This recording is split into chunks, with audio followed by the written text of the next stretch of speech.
আজকের ছোট গল্প সৃষ্টি সুখ। লেখক শ্রী নিখিল চন্দ্র গুড়িয়া। আজ 7 দিন হলো কালু ওরফে কানাই স্কুলে আসছে না। সে 7ম শ্রেণীর ছাত্র। প্রত্যহ ক্লাসে তার বিরুদ্ধে হাজারো অভিযোগ। কারোরও বই ছেঁড়া, পেন ভেঙে দেয়া, চুল ধরে টানা, ব্যাগ লুকিয়ে দেয়া, অকারণে ক্লাসের ছেলেদের মারধর করা ইত্যাদি ইত্যাদি। ওর জ্বালায় সকলে অতিষ্ঠ। হেড স্যার হরিপদবাবুর প্রহার ও গালাগালিতে কোনো কাজ হচ্ছে না।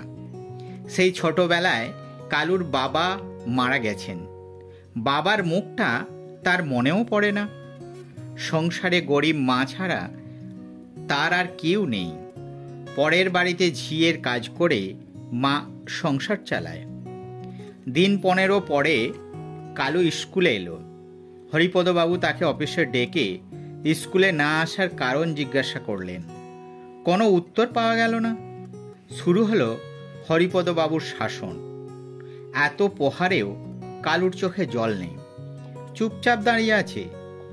এত কিছু সত্ত্বেও সৃষ্টিকর্তা তাকে নীরবে সহ্য করার অসীম ক্ষমতা দান করেছেন। গণিতের স্যার মধুবাবু ব্যাপারটি লক্ষ্য করলেন। ছাত্রকে মানুষ করার নামে ছাত্রের উপর দৈহিক নির্যাতনে তিনি ঘোর বিরোধী। তার মতে শিক্ষার মূল কথা হলো নিষ্ঠা, আনুগত্য ও কৃতি সম্বেগ। এভাবে অসুরের মতো প্রহার করে শিশু মনে জীবনের সুর আনা যায় না। কালুর ব্যাপারটা তার মনে দাগ গাড়ল। আবার কয়েকদিন পর কালুকে স্কুলে দেখা গেল না। ব্যাপারটা মধুবাবুকে ভাবিয়ে তুলল। তিনি কালুর বাড়ি গিয়ে খোঁজ নিলেন। জানতে পারলেন 4 দিন হলো কালু পাশের গাঁয়ে এক আত্মীয়ের বাড়ি গেছে। একজন অসুস্থ বৃদ্ধের সেবা করছে। মধুবাবু খোঁজ নিয়ে সেখানে গিয়ে দেখলেন কালু 80 বছরের এক বৃদ্ধের সেবা করছে। বৃদ্ধকে ঔষধ খাওয়াচ্ছে। তার কেউ নেই। অসুস্থতার খবর পেয়ে কালু সেখানে হাজির হয়েছে। বৃদ্ধের মুখে কালুর সেবার অনেক প্রশংসা শুনে মধুবাবু অবাক হলেন। তার প্রতি তার আরো গভীর আগ্রহ জন্মালো। এইটুকু ছেলের মধ্যে এত সেবাবিপূর্ণ প্রাণ কোথা থেকে জন্মালো? ওর মধ্যে একটা পবিত্র মন লুকিয়ে আছে। সেটাকে বিকশিত করতে পারলে কালু একদিন বড় মাপের মানুষ হবেই। মধুবাবুকে দেখে কালু চমকে যায়। কাঁচুমাচু হয়ে বলে, স্যার, আমি স্কুলে গিয়ে 100 বার উঠবোস করব। আমাকে মারবেন না তো? হেড স্যার খুব মারেন। মধুবাবু কালুকে কাছে ডেকে তার মাথায় সস্নেহে হাত বুলিয়ে দেন। তাকে অনেক আদর করেন। কালু অবাক হয়ে যায়। সারা পৃথিবীতে মা ছাড়া তাকে আর কেউ ভালোবাসে না। আজ স্যার তাকে আদর করছেন। তার খুব আনন্দ হলো। এত ভালোবাসা পেয়ে সে কেঁদে ফেলল। মধুবাবু বললেন, উনি সুস্থ হলেই তুমি বাড়ি ফেরো। তুমি একদিন বড় হবেই হবে। তবে বড় হতে গেলে তো মন দিয়ে পড়াশোনা করতে হবে। স্কুল কামাই করো না। মধুবাবু বাসায় ফিরলেন। কালুর ব্যাপার তাকে ভাবিয়ে তোলে। এইটুকু ছেলের কাছে তিনি অনেক কিছু শিখলেন। শুধু টাকা পয়সা, বড় বড় ডিগ্রি থাকলে মানুষ হয় না। তার বাইরে একটা জিনিস দরকার, তা হলো মানুষের উষ্ণ বিবেক, পবিত্র মন। যেখানে আছে মানুষকে নিঃস্বার্থ ভালোবাসার আকুতি। আর তখনই পাওয়া যায় মানুষের ভালোবাসা ও আশীর্বাদ। কালু স্কুলে এলো, কিন্তু কে শোনে কার কথা? যথাপূর্বং তথা পরং। কালুর বেয়াদপির দাপটে সবাই অতিষ্ঠ। হেড স্যারের শাসানি, বকনি, ঠ্যাঙানি সমানেই চলেছে। যত অভিযোগ শুধু কালুর নামে। এত বেপরোয়া যা কল্পনার অতীত। যত শাসন বাড়ে ততই কালুর বেপরোয়াপনা বাড়ে। মধুবাবু দেখলেন শাসনে কালুকে জব্দ করা যাবে না। ওর মধ্যে একটা নেতৃত্ব দেওয়ার ভাব আছে। সবাইকে দমিয়ে রাখার শক্তি আছে। ওর সব বদগুলোকে বা বেয়াদপির ঝোঁকগুলোকে ভালো কাজে লাগিয়ে দেওয়া যায় কি না, তাহলে কেমন হয়? তিনি কালুকে মনিটর করে দেন, একটা খাতা তাকে দেন, যার বিরুদ্ধে যত অভিযোগ আছে লিখে দেখাতে হবে, তবে বানান ভুল হলে চলবে না। স্যার দোষীকে শাস্তি দেবেন। কালু কিন্তু কারুর গায়ে হাত তুলবে না, এটাই ছিল শর্ত। এবার যায় কোথায়? ঔষধে দারুণ কাজ হলো। নিজে মনিটর হয়ে অপরের দুষ্টুমি থামাতে গিয়ে নিজে দুষ্টুমির সময় পাচ্ছে না। কালু মনিটরের পদ পেয়েছে, এখন নিজে দুষ্টুমি করলে বদনাম হবে। কালু শান্ত, ক্লাসও শান্ত। হেড স্যার হরিপদবাবু তো অবাক, কেউ কালুর বিরুদ্ধে নালিশ করছে না। কালুর হলো কি? তিনি একটু স্তম্ভিত হলেন, একটু স্বস্তি পেলেন। মধুবাবুর কেরামতির কথাও শুনলেন। মধুবাবুকে তিনি ভালো চোখে দেখতেন না। কি সব সময় ছাত্র ঘেঁষা হয়ে থাকেন? ছাত্র শিক্ষকের দূরত্ব থাকবে, শিক্ষকের মধ্যে গম্ভীর ভাব থাকবে, তা না করে সব সময় ছেলেদের নিয়ে হই হুল্লোড়। একদিন মধুবাবুকে ডেকে বললেন, ছাত্রদের সাথে এত মাখামাখি ভালো নয়, ওদের এত লাই দিলে তো মাথায় উঠে বসবে, পড়াশোনা করবে না। বেতের ঘা না খেলে যেমন গরু গাধা জব্দ হয় না, তেমনি এদের জব্দ করার জন্য চাই বেতের বাড়ি। মধুবাবু কথাগুলি মানতে পারলেন না। তিনি বললেন, জন্তু জানোয়ারের বাচ্চার সাথে মানুষের শিশুকে তো এক করলে চলবে না স্যার, কারণ শিশু হলেও তাদের মন আছে, বিবেক আছে, প্রতিবাদের শক্তি আছে, যা পশুদের মধ্যে খুবই কম। তাই ছাত্রদের মারধর করে কিছুই হবে না, এতে ওরা আমাদের থেকে দূরে সরে যাবে।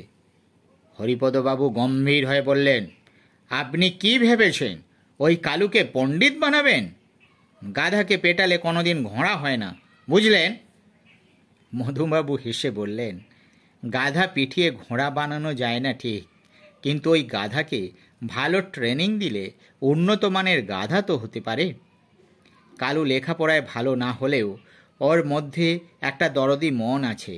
লেখাপড়াটাই তো শেষ কথা নয়, সমাজে বাস করে সবার মধ্য থেকে নিজের অভ্যাস ব্যবহার ভালো করা, মানুষের জন্য কিছু করার অনুভূতি জাগানো, এসবের কি কোনো দাম নেই?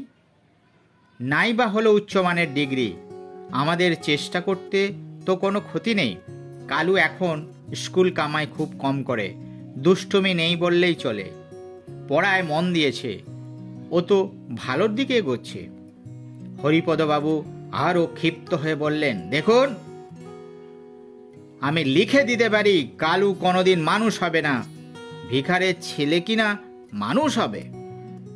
মধুবাবু বললেন, আপনি এখানেই ভুল করলেন।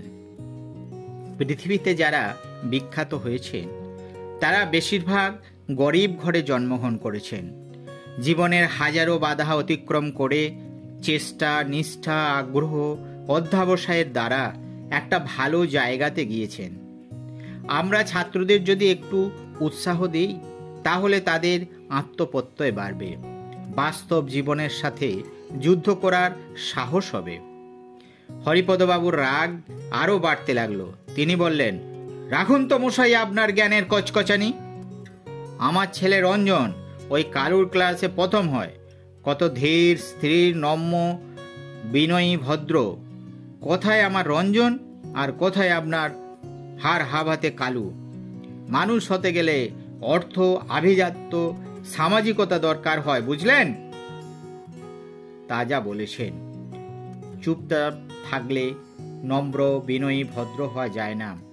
দরকার হয় সত্যিকারের হৃদয়, যেটা কালুর মধ্যে আছে, আপনার রঞ্জনের মধ্যে নেই। রঞ্জন কোনোদিন তার টিফিনের খাবার ক্লাসের বন্ধুদের দিয়েছে? ও ধনীর ছেলে বলে গরিব ছেলেদের পাত্তাই দেয় না, ভালো করে কথাও বলে না। তবে ওর কোনো দোষ দেখি না। আপনি কোনোদিন ওকে সমবেদনা, সহমর্মিতা বোধের শিক্ষা দেননি।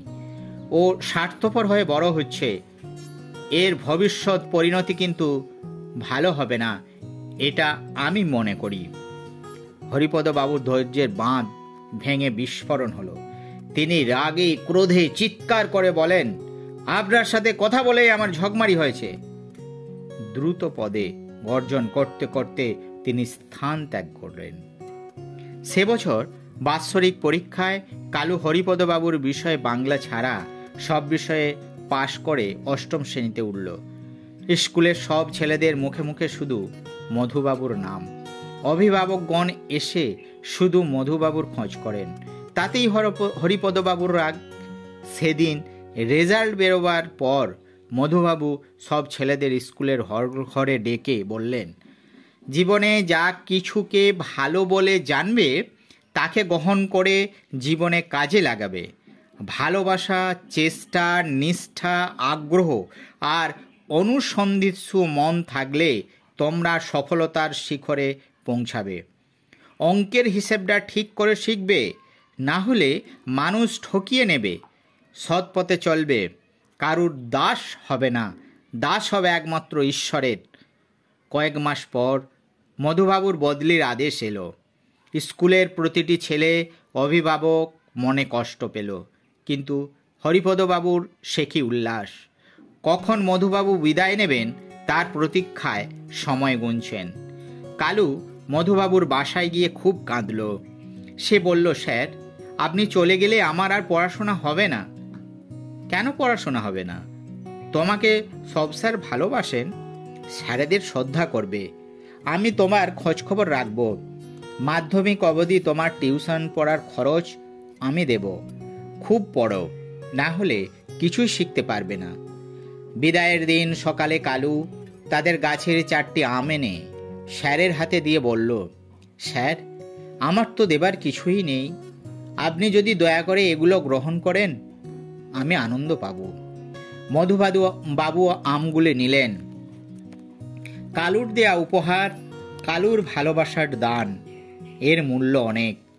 চোখের জল সংবরণ করে তিনি কালুর হাতে একটা খাম দিলেন। বললেন, এর মধ্যে 500 টাকা আছে, তোমাকে দিলাম, প্রয়োজনে খরচ করো। কালুর কান্নার বাঁধ ভাঙল।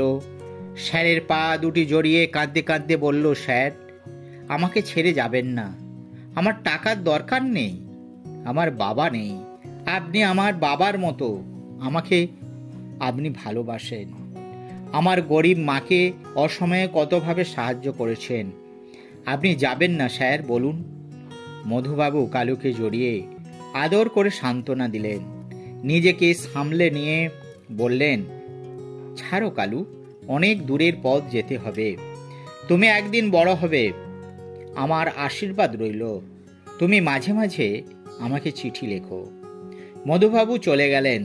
কালু অনেক দিন স্যারের জন্য লুকিয়ে লুকিয়ে কেঁদেছে। এ যেন স্বজন হারানোর বিরহ ব্যথা, যা শুধু অন্তর দিয়ে অনুভব করা যায়। দিন যায়, মাস যায়, বছরের পর বছর আসে, আবার চলে যায়। সমাজ সংসারের কত কিছুর পরিবর্তন হতে থাকে। এমনি করে 20 বছর কেটে গেল। কত ঘটনার ঘন ঘটায়, কত কিছু স্মৃতিপটে থাকে, আবার আবছা হয়ে যায়। দাম্ভিক হরিপদবাবু বছর 5 রিটায়ার্ড করেছেন। 5 বছর পত্নী বিয়োগ হয়েছে। তিনি এখন খুবই অসুস্থ। ছেলে রঞ্জন চাকুরি পেয়ে তার পরিবার নিয়ে কর্মস্থলে থাকে। আজ হরিপদবাবু একেবারে একা হয়ে গেছেন। প্রচুর সম্পদ করেছেন, পরের জন্য একদিনও একটি টাকাও খরচ করেননি। সব কিছুতে নিজের সুবিধা খুঁজেছেন। এত সম্পদ ভোগ করবে কে? সারা জীবনে টাকাকে আপন করে মানুষকে পর করেছেন, নিজের স্বার্থকে বড় করে দেখেছেন। এখন বৃদ্ধ বয়সে সবাইকে আপন করতে চাইলেও কেউ কাছে আসে না, সবাই পর হয়ে গেছে। এমনকি নিজের আত্মীয় বন্ধু বান্ধবরা কেউ কাছে আসে না। একে কি বাঁচা বলে?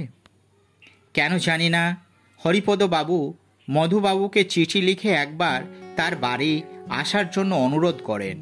মধুবাবু তো অবাক। সহকারী শিক্ষক হিসাবে তার কাছে একদিনও সম্মান পাননি। আজ হঠাৎ কি মনে করে যে চিঠি লিখলেন মধুবাবু চিঠির উত্তর দিয়ে কবে যাবেন সেই তারিখটা লিখে দেন এবং সেই তারিখে হরিপদবাবুর বাড়িতে আসেন। স্কুলের কাছে হরিপদবাবুর বাড়ি। মধুবাবু এসে প্রথমে হরিপদবাবুকে চিনতে পারলেন না। জীর্ণ শীর্ণ শরীর, উঠে দাঁড়াবার ক্ষমতা নেই, হাঁপানির টান বেড়েছে, চোখ দুটো ভীষণভাবে বসে গেছে, আগের বিশাল শরীর আর নেই। হরিপদবাবু মধুবাবুকে প্রথম দেখাতেই চিনতে পেরেছিলেন। মধুবাবু যখন পায়ে হাত দিয়ে প্রণাম করে কুশল জানতে চাইলেন, তখন তিনি তার হাত দুটি ধরে শিশুর মতো কাঁদতে লাগলেন আর বললেন, আপনার কাছে ক্ষমা চাওয়ার ভাষা আমার নেই। অনেক দুর্ব্যবহার করেছি, আপনাকে সবাই ভালোবাসত, তাই হীনমন্যতায় ভুগতাম, ঈর্ষা করতাম। শিক্ষক হিসেবে সামান্যতম সম্মান সৌজন্য বোধ দেখায়নি। যেদিন স্কুল ছেড়ে চলে যান, সম্বর্ধনা দেওয়া দূরে থাক, আপনার সাথে কথাও বলিনি। আজ আমি খুবই অনুতপ্ত। কৃতকর্মের পাপ আমাকে কুড়ে কুড়ে খাচ্ছে। আপনি আমায় ক্ষমা করুন, না হলে আমি মরেও শান্তি পাব না। মধুবাবু তাকে শান্ত করার চেষ্টা করেন। হরিপদবাবু বলেই চলেছেন, আপনার কথাই ঠিক ছিল। শুধুমাত্র অর্থ, প্রতিপত্তি, আভিজাত্য, সমাজের পরিচিতি থাকলে ছেলে মেয়েরা মানুষ হয় না। আমার ছেলে রঞ্জনকে আপনি ঠিক চিনেছিলেন। ওকে মানুষের মতো মানুষ করতে পারেনি। ও এখন ভয়ঙ্কর আত্মকেন্দ্রিক স্বার্থপর। আমার মৃত্যুর দিন গুনছে। আমি মরলে সব বিক্রি করে শহরে চলে যাবে। কি করবে বলুন? আপনার অন্তে ওকেই তো সব দেখতে হবে। ও যদি শহরে থাকে, এখানে কে দেখভাল করবে? সবাই তো লুটেপুটে খাবে। সবই বুঝলাম, তাই বলে বাবা মায়ের প্রতি সামান্য কর্তব্য বোধ কেউ আশা করে না? মায়ের শ্রাদ্ধের সময় কাজের অজুহাত দেখিয়ে আসেনি। গ্রামের মানুষের কাছে আমি কম অপমানিত হয়েছি? রাগে, লজ্জায়, দুঃখে আমার মরে যেতে ইচ্ছে করছে। এই সব কথা চিন্তা করে আজ আমি হাজার রোগের মূর্তিমান রোগী। আসার কথা দূরে থাক, একটা চিঠিও তো লিখতে পারে। এত স্বার্থপর। আপনার সেই টিফিন বাক্সের কথাটা আমার মনে আছে। তখন সাবধান হলে আজ বৃদ্ধ বয়সে ভুগতে হতো না। আপনি বলুন, ওর জন্যে কি কিছুই আমি করিনি? মধুবাবু অন্য কথা বলে হরিপদবাবুকে শান্ত করার চেষ্টা করেন। দরজার বাইরে একটা পুরুষ কণ্ঠ ভেসে এলো। মধুবাবু ঘাড় ঘুরিয়ে দেখেন, কালো কুচকুচে রং, সুঠাম দেহ, মাথায় ঝাংরা চুল, একজন ধুতি পরা আদল গায়ে, গলায় গামছা ঝুলিয়ে দুটি বাজার ভর্তি ব্যাগ নিয়ে ঢুকছে। ব্যাগ রেখে মধুবাবুর দিকে তাকিয়ে লোকটির চোখ ছলছল করে উঠল। মধুবাবু কিছু বলার আগে লোকটি তার পা দুটি জড়িয়ে পায়ে কপাল ঠেকে প্রণাম করল আর অশ্রুসিক্ত চোখে বলতে লাগলো, ভালো আছেন স্যার? এতদিন পরে মনে পড়ল। অপ্রস্তুত অবস্থায় মধুবাবু কিছু বলতে যাবেন, এমন সময় হরিপদবাবু বললেন, ওকে চিনতে পারছেন না? ও আমার সারথি, এই জরাজীর্ণ রোগগ্রস্ত বৃদ্ধের একমাত্র অবলম্বন।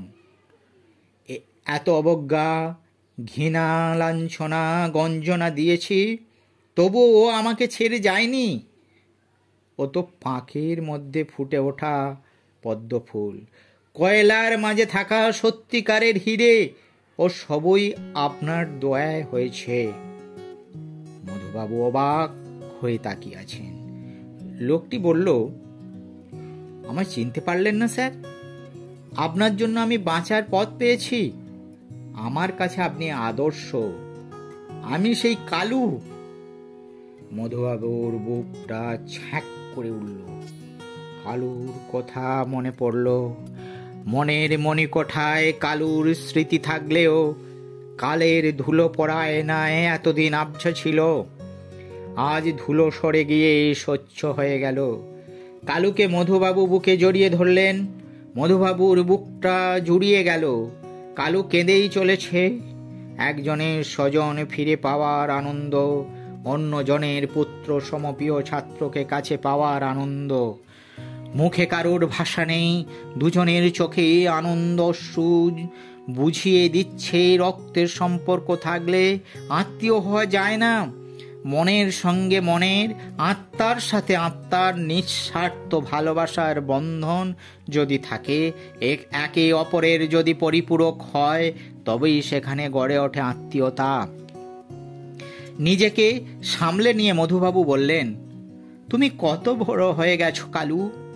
একদিকে ছাত্র শিক্ষকের মিলনের দৃশ্যে হরিপদবাবুর বুকে বাজে তার অসফল কর্মজীবনের ব্যর্থতার সুর।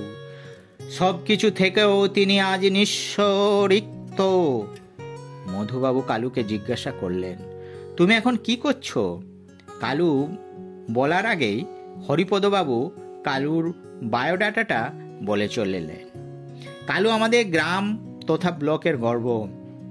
উচ্চ মাধ্যমিক পাশের পর কালু কাপড়ের ব্যবসা শুরু করে।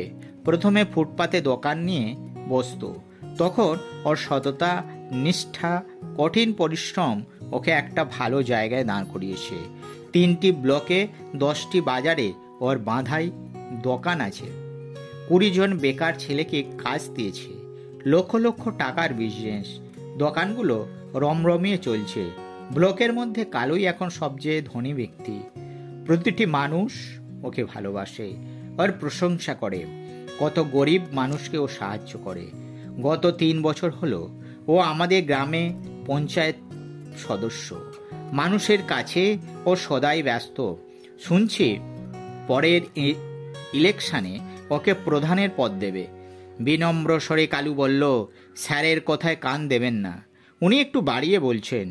স্যার, আপনার দয়ায়, আশীর্বাদে আজ আমি বড় হয়েছি। ছোটবেলায় আপনার সৎ উপদেশ, সাহায্য, সহানুভূতি না পেলে আমি কোথায় ভেসে যেতাম। কালু হরিপদবাবুকে প্রেশারের ঔষধ দিয়ে বলল, সময় মতো ঔষধ খাবেন। আজ বিকেলে সুগারের ঔষধটা এনে দেব। হরিপদবাবু বললেন, দেখলেন মধুবাবু, কানাইয়ের ভরসাতেই আমি বেঁচে আছি। আমি হিরে চিনতে ভুল করেছিলাম। মিথ্যা কাঁচের পেছনে ছুটে জীবনটা শেষ হয়ে গেল। ভগবানের কাছে প্রার্থনা করি পরজন্মে যেন কালুকে ছেলে হিসাবে পাই। কালু ওরফে কানাই, এর কৃতিত্বে মধুবাবুর গর্বে বুক ভরে গেল। কানাই বলল, স্যার, ওই সামনে দোতলা পাকা বাড়িটা আমার। আপনাকে আমার ঘরে যেতেই হবে। মা খুব করে বলেছেন। যাবেন তো স্যার? আপনার এই ছেলের বাড়িতে পায়ের ধুলো দিতে হবে। মধুবাবু বললেন, নিশ্চয়ই যাব কানাই। তোমার মা কেমন আছেন? হরিপদবাবু বললেন, ওর মা খুব ভালো আছেন। ভাগ্যগুণে উনি ছেলে বৌমা পেয়েছেন। বৌমার সেবা সবাইকে মুগ্ধ করে। আমার অসুখের সময় বৌমা কতবার এসেছে, সেবা করেছে। মাকে কানাই দেবতার আসনে বসিয়ে পুজো করে। বছরে একবার তীর্থ দর্শন করিয়ে আনে। মধুবাবু যতই কানাইয়ের কথা শোনেন অবাক হয়ে যান, আর ভাবেন মানুষের মাঝে স্বর্গ নরক, এর জন্য কোথাও যেতে হবে না। ভালোবাসায় সব কিছুই হয়। কানাইয়ের ডাকে যদি না যাই, তাহলে স্বর্গ দেখার সুযোগটা পাবো না। কানাই তার প্রিয় স্যারের ব্যাগটা নিজের কাঁধে নিয়ে চলেছে। হরিপদ বাবুকে সে বলে গেল, স্যার, 7 দিন আমার ঘরে আপনার আহারের নেমন্তন্ন। রানী দিদিকে আমি আসতে বারণ করে দেব। মধুবাবুর মন আনন্দে ভরে গেল। কালুর বাড়ির উঠোনে যেতেই শঙ্খধ্বনি বেজে উঠল। বৌমা চন্দনা এসে মাথায় চন্দনের টিপ দেয়, পায়ে ফুল দিয়ে প্রণাম করে, চেয়ারে বসিয়ে 2 পা জল দিয়ে ধুইয়ে দেয়।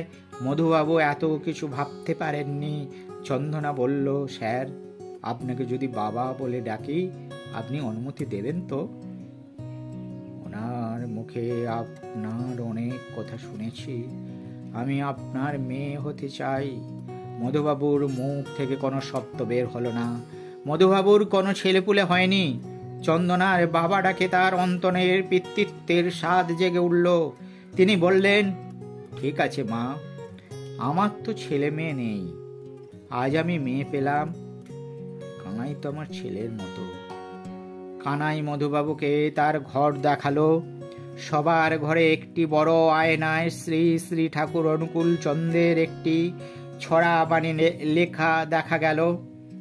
লেখা পড়ায় দর হলেই শিক্ষা তারে কয় না, অভ্যাস ব্যবহার সহজ জ্ঞান না হলে শিক্ষা হয় না।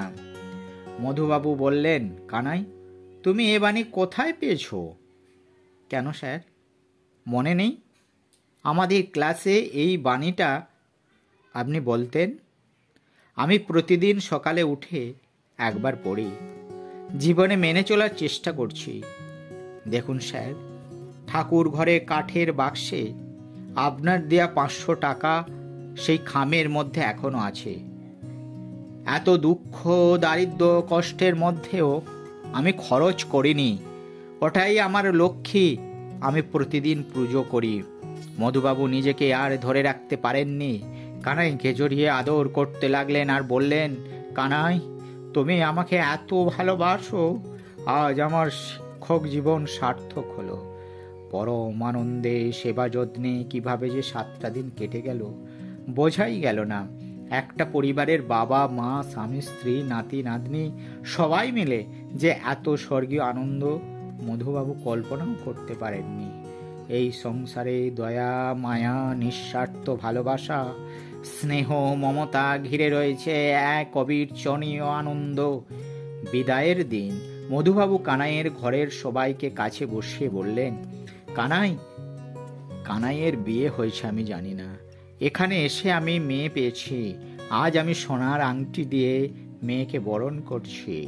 এই বলে চন্দনার আঙুলে আংটি পরিয়ে দেন। চন্দনা স্যারকে প্রণাম করেন। কানাই নতুন ধুতি পাঞ্জাবি মধুবাবুকে পরিয়ে দিল। গায়ে নতুন দামি একটা শাল জড়িয়ে দিয়ে পায়ে নতুন জুতো মোজা পরিয়ে স্যারকে ভক্তি ভরে প্রণাম করে। মধুবাবু বলেন, কয়েকদিন এখানে যা কিছু পেলাম আমি জীবনে ভুলব না। যতদিন বেঁচে থাকবো মনে রাখবো। চন্দনা বলল, সে তো হবে না বাবা, মেয়ের বাড়িতে বছরে 2 বার তো আসতেই হবে।